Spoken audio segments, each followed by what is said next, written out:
question, we will go to Aaron Rose. Go ahead, Aaron. Hey, Precious. I'm wondering what teams you've worked out for. What teams I've worked out for? I worked out for a couple teams. I worked out for the Wizards, Celtics. Those are the teams I worked out for last week in Miami. And I'm wondering, this seems like a special draft for people of Nigerian background. There's a bunch of guys like yourself in the draft. What does that mean to you to see so many guys succeeding at the next level? I think it's big, especially like you said, guys from the same background, Nigeria specifically. It just shows that it's a big, talent culture in Nigeria when it comes to basketball and athleticism, and athletes as a whole in general, whatever sports that we're involved in. And it just speaks of how competitive we are, and just our willingness to be better at whatever we do. Next question, we'll go to Jason Munz. Go ahead, Jason. Morning, Precious. My question is, just over the last several months, how much Penny has sort of helped you prepare? I mean, I know we've talked about what he did while you were at Memphis, but how much has he helped you prepare since you left? Yeah, we talked a lot. I've been back in Memphis a couple times since after I left.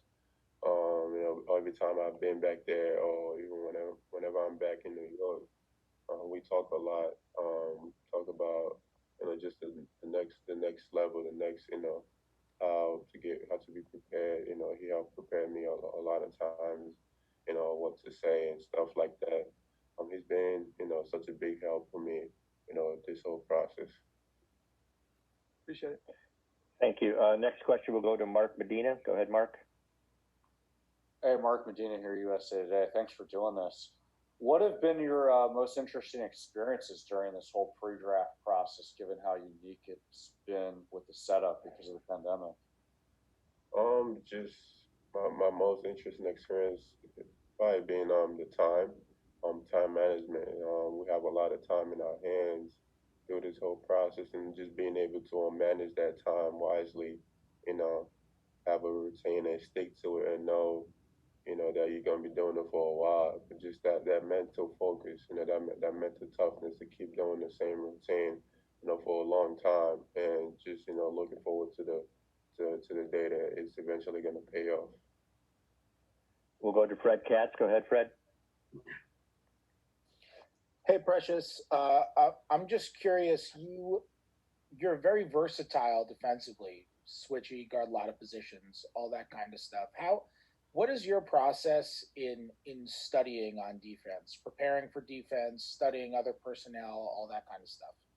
I'm a type of player where if I'm about to play someone, I like to go know their tendencies, like what they like doing, where they like going right, left, they like showing off 1 foot, 2 foot, stuff like that. I watched a lot of film on plays that I would guard the next game. So when a situation like that occurred, it makes my job easier. And also throughout the course of the game while we're playing, I pay attention a lot to everybody that's on the floor. Just being able to just see where they're getting their shots off from, where they like going, their sweet spots on the floor, and just being able to if I'm in a position where I have to guard them, being able to take those away from them or make it difficult. So you mentioned in college you like to look at film. Obviously, the process of studying film in college is very different than when you're 15 years old. Yeah. How did being able to afford all those resources now? How did that affect your preparation for games? I didn't have to afford those resources in terms of how to get film. We had really good resource at Memphis. Also, we had a really good video guy, that made sure we had whatever clip we requested, of whatever person, whatever we wanted. Make sure we had it, and also just having coaches that played at the highest level, Coach Penny, Coach Mike, Coach Cody. Our entire coaching staff was just, pretty much an NBA coaching staff, in terms of their knowledge and understanding of the game. And just being able to be around those guys and just watch them break down films and the way they talk about basketball, it was a lot easier for me to pick up a lot of things from them. Thanks, Precious. Thank you. We'll go to Colin Udo. Colin, go ahead, please. Colin, can you hear me? Gonna have to unmute. Yeah, sorry, I just had to. Sorry about that. I just had to unmute. No problem. Precious, thank you for doing this. Someone's mentioned earlier that you are one of a group of Nigerian players of Nigerian origin who are in the draft for this year. So I'd just like to ask you, what does that mean to you personally and to your brother who came here before you? And do you feel like, when you look at players like Hakeem and so on who have come to the NBA and done very well, does it make you feel like an ambassador for the country? And does it put maybe extra burden on you to maybe do well as the players who have come before you? Yeah, of course. Just being able to be in a position like this where there's players that's been before me, and they've done it at a really high level, and just me being able to be in this type of situation where I'm able to keep that same tradition going, but not just me, a bunch of us in this draft class, like you said. And I think we have an opportunity to keep that legacy going, especially that Nigerian, representation in the NBA, and also having my brother, that came before me, just being a guide, but to me for every step of the way so far. Yeah, and I spoke with Coach Fubara, who helped train your brother in Port Harcourt, and he's very proud of what you've accomplished. And what would you tell him in terms of what he's done to bring up so many basketball players from Nigeria to come to the NBA, or to come to the US? You won, you won. Yeah, man. Yeah, but Coach Fubara, he helped my brother, like you said, trained my brother, and when my brother was able to learn under him, and back home he's doing a great job. Just the kids back home, he's making sure that they have a way to learn the game. He's advancing the game back home with the kids back there. Making sure they have a way to learn the game. He's providing resources for the kids, and I think that's really big. Just having someone that's passionate about basketball back home is really, really important. Thank you. We'll go to Sean Bernard with the question. Go ahead, Sean. Yes, hi, Sean Bernard from Philly Sports Network. Precious, your handle is much more developed than most guys your size and age. How do you think that helps with your transitioning to the NBA and how it influences your game? I think it's just a plus to my versatility. Like someone mentioned earlier, I'm a versatile player, and for a guy my size, being able to do things like that, it just shows my hard work, how much time I put into my game, and how much attention that I pay to details, and just how much I want to be better, and just overall improve my whole package. Thank you. Thank you. We'll go to John Chick for a question. Go ahead, John.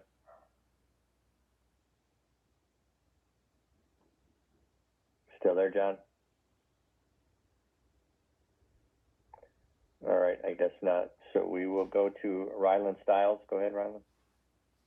Hey, Precious, I was wondering, whenever we had the pre-combine interview, you said that you talked to the Oklahoma City Thunder. I was wondering how many times have you talked to them since then, and if any, and if you've had any workouts or anything with them?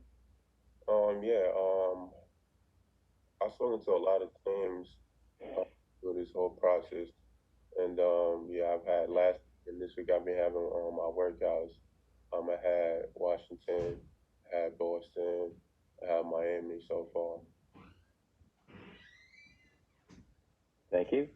We'll now go to Zach Braziller. Go ahead, Zach.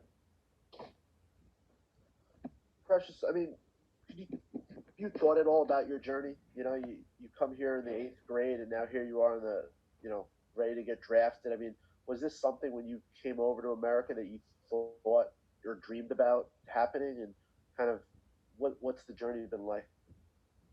Yeah, I think about my journey every day. I think that's what makes me who I am. That's what gives me that drive to keep going every day.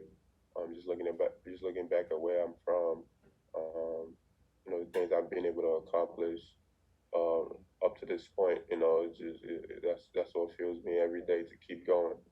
And it got to a point in my career, like you said, in eighth grade. I didn't think I was gonna be here in eighth grade. I mean, I wanted to be here, but I didn't really realize I was gonna be, I could put myself in a position to be here someday. Until I was a sophomore in high school. That's when I kind of realized, hey, I got a chance to put myself in a conversation one day. What made you? Do you remember what made you want to come over to America in the first place? Like, was it your brother? Like, what happened that really started that process? I'm very competitive. I was playing basketball back home against the kids my age, and frankly, I was better than the kids, and I just felt like, you know what, I want to play against better competition. Um, and basketball competition here in America is better than any other place in the world. So I wanted to come to a place where I get to go against the best. That's just the competitive side of me. And I made that decision, with the help of my parents, of course, for letting me go, trusting my brother. Um, and that's really what led to that decision. Okay, we'll go to Alder Almo. Go ahead, Alder. Hi, Precious. I appreciate this.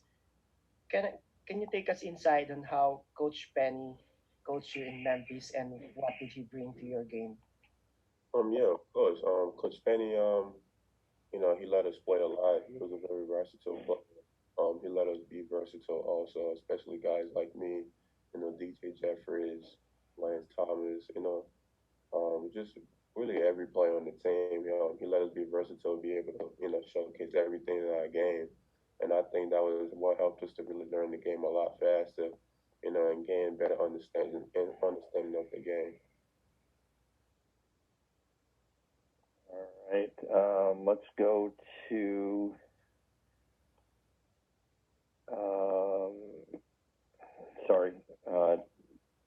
David Esser. Go ahead, David. Hey, Precious. David Esser here with Philly Sports Network. I know you mentioned Washington, Boston, and Miami as the main teams you've worked out for. Have you had any contact with the Philadelphia 76ers up to this point? Yes, I've spoken to them via Zoom. Awesome. Thank you so much. Thank you. We'll go to Adam Zagara. Go ahead, Adam. Adam, do you have a question? Hey, Precious, how you doing, buddy? Thank you. Love Adam. Hey, how you doing? Hey, I'm telling a story just on your high school teams and your coaches. Can you just say a little bit about how Mark Taylor at St. Benedict's kind of helped you, and also Kevin Boyle at Montverde? Yeah, of course. Mark Taylor at St. Benedict's was, he was a really good coach. He was a coach that was willing to let me develop, let me be versatile, just like Penny. He was big on player development also, helping the players learn the game, understand the game. He had a great knowledge of the game, and he was big on, letting players like me, be versatile and be able to showcase and improve our overall package. Also, that was a case at Montverde, and Montverde was a school. I was only there for a year. And Kevin Boyle, he had a great understanding of the game, and he just always emphasized versatility, strength, do what you do good and work on your weaknesses. That was one of the things he always talked about. And then obviously at Memphis, Penny Hardaway, but he was able to just influence the game. It was something that I've never seen before. Just the way he broke down film, his understanding of the game was really, really, good, and just being able to just learn from him every day, I think has helped me, become a better player. Kevin has like 6 top 3 NBA picks, and Mark Coach Jay Will and Andrew Bynum, you kind of feel like you're continuing that trend of guys from New Jersey schools and from Kevin into the NBA? Yeah, I think just having played for those guys, I think I put myself in a position, you know, to continue a trend like that. If you have a final question, we'll go to Hector Javilla. Go ahead, Hector. Hi there, Precious. Just a brief question. How hard has it been to work out during the pandemic and get ready for the upcoming draft and season? I've been working out every day since I got back home. It hasn't been easy, but I've been able to get in the gym every day, you know, work on my game every day, get ready and stay ready for this draft. Thank you very much for joining us, everyone. Appreciate it. Thank you. Have a good day.